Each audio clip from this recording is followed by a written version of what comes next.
Mercredi 14 mars, bienvenue à toutes et à tous sur Grand Littoral TV. C'est l'heure du flash, 7 minutes pour vous informer, toute l'actu près de chez vous. Et puis juste après, le bulletin météo complet.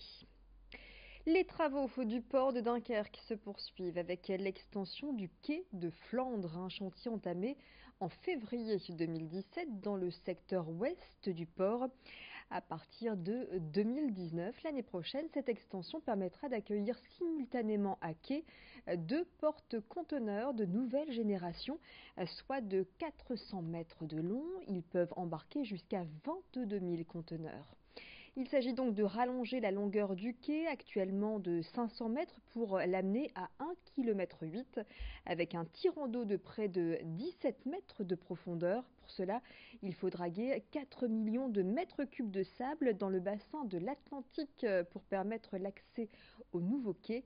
Montant total des travaux, plus de 61 millions d'euros. Les précisions au micro de Louis Caillé.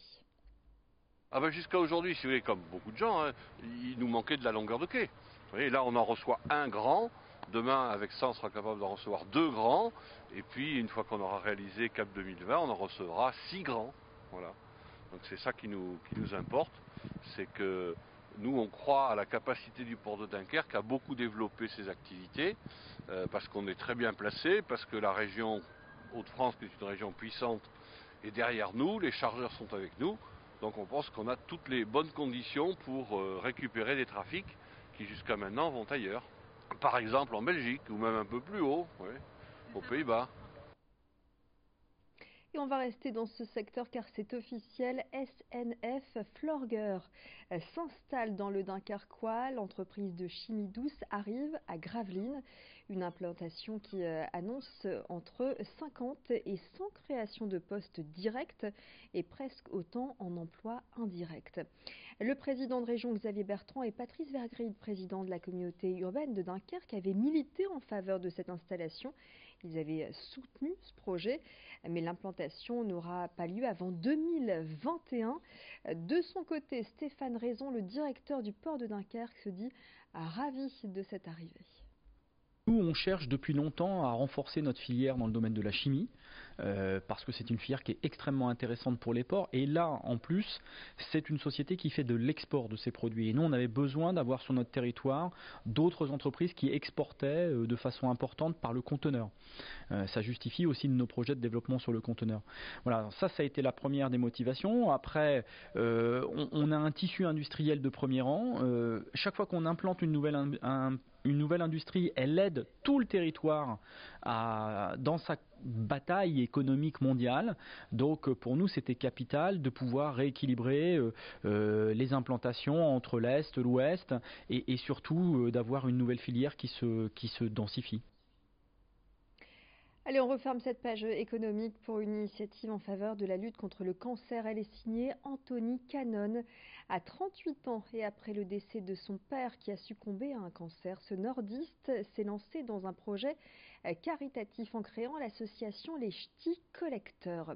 Le but, récolter des maillots de sport pour les faire dédicacer par des joueurs de foot, de handball ou encore de volley, et ainsi les revendre aux enchères sur Internet au profit de la fondation Toulouse Cancer. L'an dernier, un peu plus de 1 300 € avaient pu être récoltés.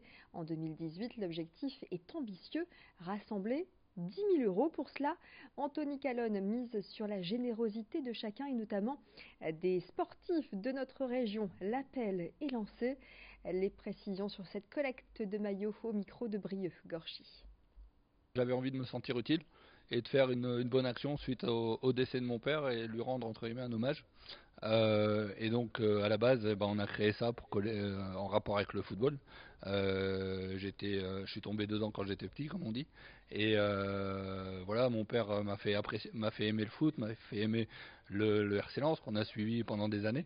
Et du coup, ça m'a permis de lancer cette action un peu originale qui sort un peu du commun, de collecter les maillots, les objets de sport, pour ensuite les vendre et faire une bonne action.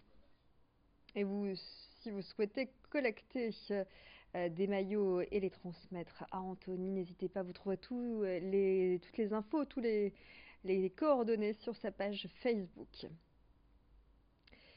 On va va faire un gros plan à présent sur un métier plutôt rare et on va découvrir ensemble les compagnons biographes, un réseau national qui regroupe des biographes. C'est le métier de Marie de Franqueville. Sa mission, écrire à votre place le récit de votre vie ou tout simplement coucher sur le papier des anecdotes, des faits marquants que vous souhaitez immortaliser dans un livre personnalisé donc et qui permet souvent de transmettre des souvenirs au sein du cocon familial. Je propose tout de suite d'écouter les explications de Marie de Franqueville recueillies par Vincent Vieillard à propos de son métier biographe. Les clients qui viennent me voir sont souvent des clients qui ont déjà un certain vécu, des aînés, et qui souhaitent transmettre leurs souvenirs à leurs petits-enfants, à leurs descendants.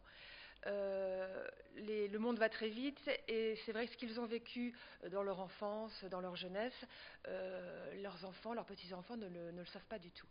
Donc il y a un vrai souci de transmettre à la fois leur expérience personnelle et puis ce qu'on va dire, c'est l'histoire familiale. Alors, ce qui est intéressant, c'est que ces personnes-là ne viennent pas forcément d'elles-mêmes vers moi, mais ce sont leurs enfants ou leurs petits-enfants qui viennent me trouver et qui proposent mes services, les services d'un biographe, à leur père ou à leur mère, pour qu'ils racontent, qu'ils mettent par écrit ce qu'ils racontent en général à l'oral et qui est vite oublié. Allez, même si on retrouve tout de même des éclaircies ces dernières heures dans notre région, la pluie et le froid de ce mois n'incitent pas les consommateurs à renouveler leur garde-robe. Pourtant, dans les magasins, tout est prêt. Les collections printemps-été sont installées. L'occasion de se pencher sur les tendances qui nous attendent pour cette saison. Et il semblerait que le pantalon patte d'éléphant fasse son grand retour. Autre pièce tendance, la robe avec ses motifs fleuris et ses tons pastel. Ce serait l'article mode à avoir dans les prochaines semaines. Plus d'infos justement sur les tendances du printemps-été à suivre dans nos prochaines éditions. Mais pour l'heure, vous retrouvez justement les prévisions météo. Quel temps pour les prochaines heures sur le littoral? Vous saurez tout d'ici quelques secondes.